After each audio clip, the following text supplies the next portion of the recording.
कभी कभी प्यार रिश्तों की पवित्रता को नहीं देखता है। जैसा कि कुछ दिनों पहले आप लोगों ने अलीगढ़ के सास और दामाद की कहानी को सुना होगा, और आज की जो सच्ची कहानी मैं आप लोगों को सुनाने जा रहा हूँ, यह कहानी भी कुछ ऐसे ही रिश्तों को शर्मसार करती है। दरअसल कानपुर की रहने वाली रीना पासवान को अपने सगे भतीजे सतीश पासवान से प्यार हो जाता है, और प्यार भी इतना बेइंतहा हो जाता है कि अपने ही पति धीरेन्द्र पासवान को रास्ते से हटाने के लिए वो अपने भतीजे सतीश पासवान के साथ एक सुनियोजित प्लान बनाती है और उसके बाद घटना को अंजाम भी देती है।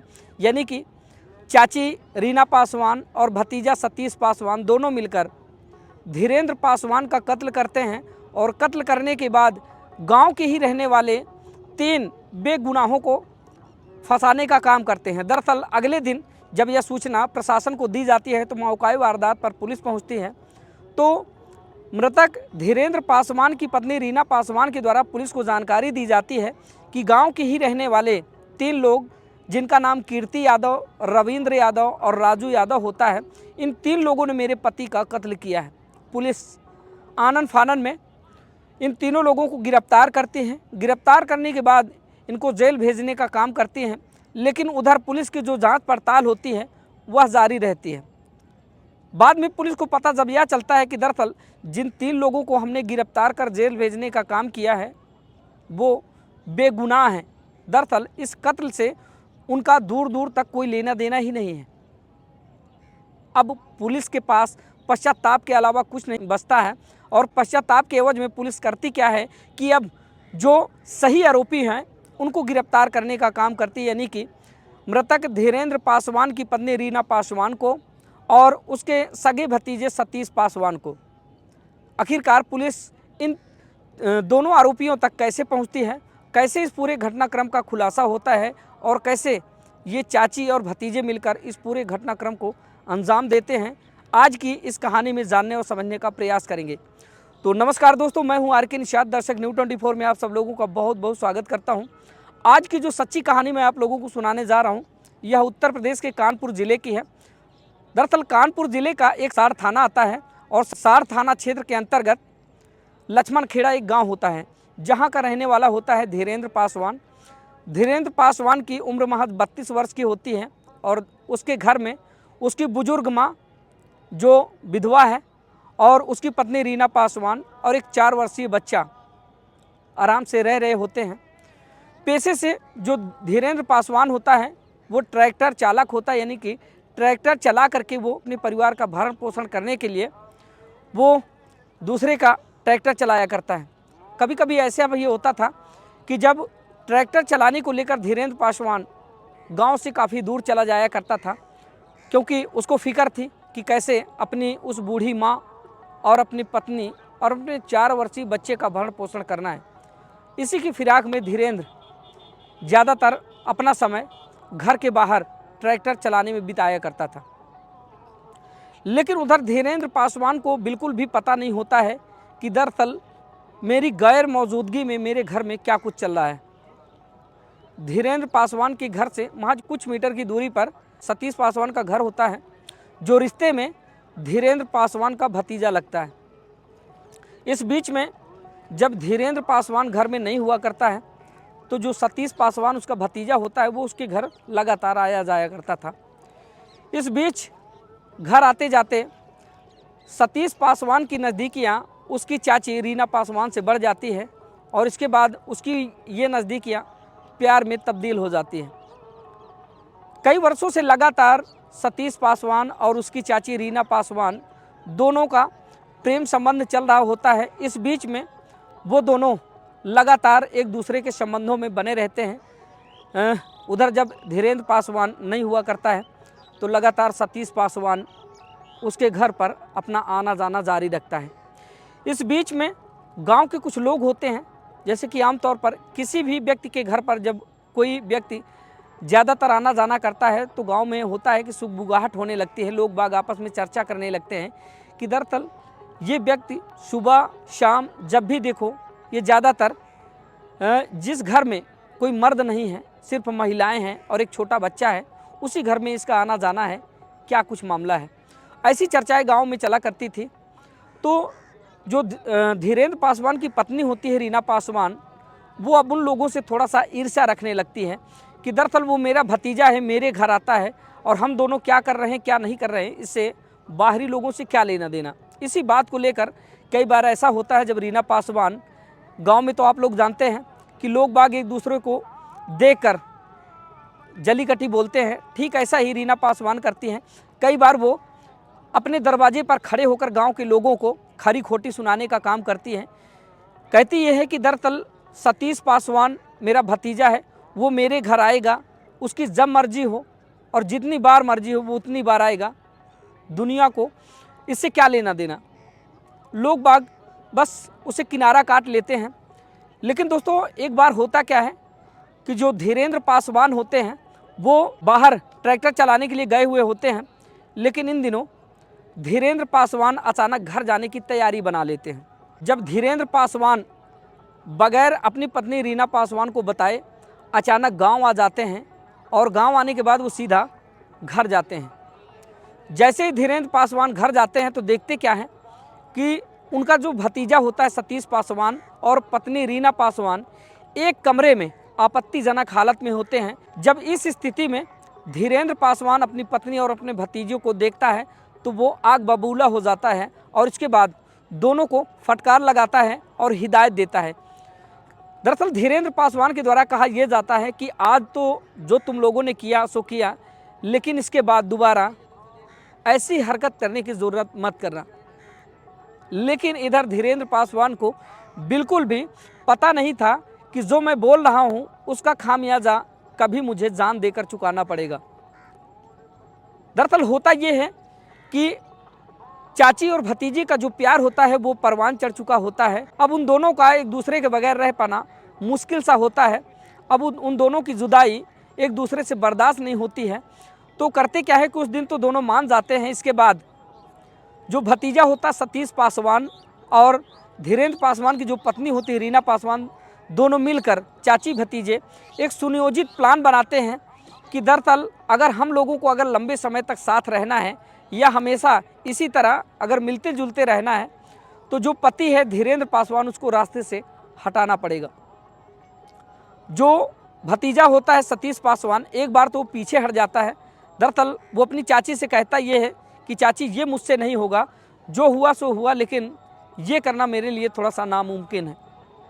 लेकिन फिर से जो रीना पासवान होती है उसकी चाची, वो अपने भतीजे को फिर से ढाढ़स बंधाती है और कहती है कि दरअसल इसमें कुछ होने वाला नहीं है, हम लोग एक सुनियोजित प्लान के तहत इस पूरे घटनाक्रम को अंजाम देंगे जिसका इल्म शासन और प्रशासन को भी नहीं होगा, हम लोग यूं ही बचे रहेंगे।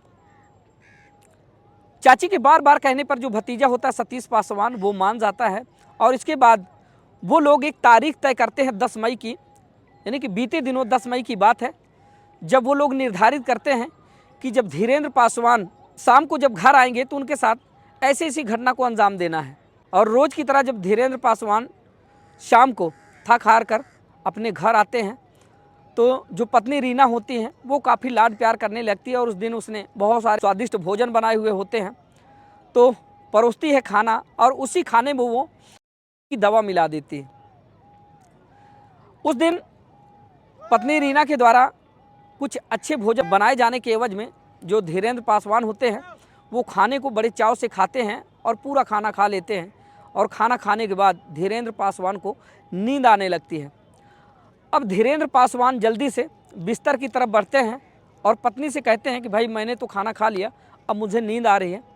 तो धीरेन्द्र पासवान की जो पत्नी रीना होती है वो घर के बाहर चारपाई बिछाती है और चारपाई में बिस्तर लगाती है।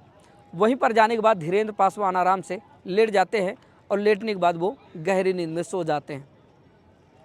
धीरेन्द्र के सो जाने के बाद जो चाची होती है रीना पासवान वो अपने भतीजे सतीश पासवान को फ़ोन करती है और फ़ोन कर वो बताती है कि दरअसल तुम्हारे चाचा को गहरी नींद आ गई है, कई बार मैंने उनको जगाने का प्रयास भी किया और अभी उनकी नींद नहीं खुल रही है, ये एक अच्छा समय है, जल्दी से आओ, इस पूरे घटनाक्रम को अंजाम देते हैं। उधर सतीश पासवान चाची के कहने पर घर जाता ज़रूर है, लेकिन जैसे ही उसकी चाची रीना पासवान उससे अपने पति धीरेन्द्र पासवान को मारने के लिए बोलती है तो जो सतीश पासवान होता है उसके हाथ पांव कांपने लगते हैं। दरअसल सतीश पासवान कतई इस घटना को अंजाम देने के लिए इच्छुक नहीं होता है। उसके बाद होता क्या है कि जो पत्नी होती है रीना पासवान, वो चारपाई का एक पावा होता है वो उठाती है और बिना देर किए एक एक कर कई बार अपने पति पर करती है और पति वहीं पर दम तोड़ देता है। अगले दिन भोर होती है और भोर में धीरेन्द्र पासवान की जो पत्नी होती है रीना पासवान, वही पूरे गांव में शोर करती है, वही बताती है कि दरअसल मेरे पति का किसी ने कत्ल कर दिया है। और जैसे ही रीना पासवान के द्वारा ये जानकारी दी जाती है तो देखते ही देखते पूरा गांव वहां पर आकर इकट्ठा हो जाता है। गांव वालों के सामने रीना पासवान जो होती है वो अपने पति का मरने का दुख कुछ इस तरह से व्यक्त करती है कि लोगों को कतई शक नहीं होता, यानी कि दहाड़ मार मार के वो गांव वालों के सामने रोने लगती है, चीखने लगती है, चिल्लाने लगती है कि किसने मेरे पति के साथ ऐसा किया। इसके बाद पुलिस को सूचना दी जाती है। पुलिस जैसे ही मौके पर पहुंचती है तो मृतक धीरेन्द्र पासवान की पत्नी रीना पासवान के द्वारा पुलिस को जानकारी दी जाती है कि दरअसल मेरे पति का कत्ल गांव के ही रहने वाले रविंद्र यादव, कीर्ति यादव और राजू यादव के द्वारा किया गया है। पत्नी के द्वारा दिए गए इस बयान के आधार पर पुलिस अब इन तीनों आरोपियों को गिरफ्तार करती है और गिरफ्तार करने के बाद जेल भेजने का काम करती है। उधर पुलिस के द्वारा लाए गए जो डॉग स्क्वाड की टीम होती है उसको छोड़ा जाता है। तो जो डॉग होता है वो सबसे पहले सतीश पासवान के घर के अंदर जाता है और घर के अंदर जाने के बाद वो बाथरूम की तरफ जाता है और बाथरूम से निकलकर जैसे ही वो डॉग बाहर आता है उसके बाद सीधा भागकर वो बगिया की तरफ जाता है। लेकिन अभी भी पुलिस डॉग के द्वारा दिए गए संकेत को समझ नहीं पाती है। उन तीन आरोपियों को गिरफ्तार कर जेल भेजने का काम करती है। जैसे ही पुलिस उधर उन तीनों को लेकर रवाना होती है, इधर से फिर से पुलिस को एक सूचना दी जाती है। दरअसल पुलिस से बताया ये जाता है कि सर जो मृतक धीरेन्द्र पासवान है उसकी जो पार्थिव शरीर है अभी उसके अंतिम संस्कार भी नहीं हुए, लेकिन पत्नी और उसके भतीजे सतीश पासवान के द्वारा पूरे घर की धुलाई की जा रही है। इसके बाद फिर से पुलिस आती है और आने के बाद जो रीना पासवान होती हैं उससे एक बात का जिक्र करती है और पूछती ये है कि दरअसल आप लोग इतने जल्दी में क्यों हैं कि अभी उधर जो बॉडी है वो आई नहीं और आप लोग घर की धुलाई करना शुरू कर दिए हैं। दरअसल हिंदू रीति रिवाज में अगर देखा जाए तो जब तक पार्थिव शरीर का अंतिम संस्कार नहीं हो जाता है तब तक ये सारी क्रियाएं नहीं की जाती हैं। अंतिम संस्कार होने के बाद ही लोग बाग घर की साफ़ सफाई करते हैं, कपड़ों की साफ़ सफाई करते हैं, मतलब ये सारी चीज़ें की जाती हैं। लेकिन रीना पासवान के द्वारा जब अचानक घर की धुलाई और इस तरह के रवैये जो किए जाते हैं उससे जो पुलिस का संदेह होता है वो गहरा जाता है और पुलिस पूछताछ में जुड़ जाती है।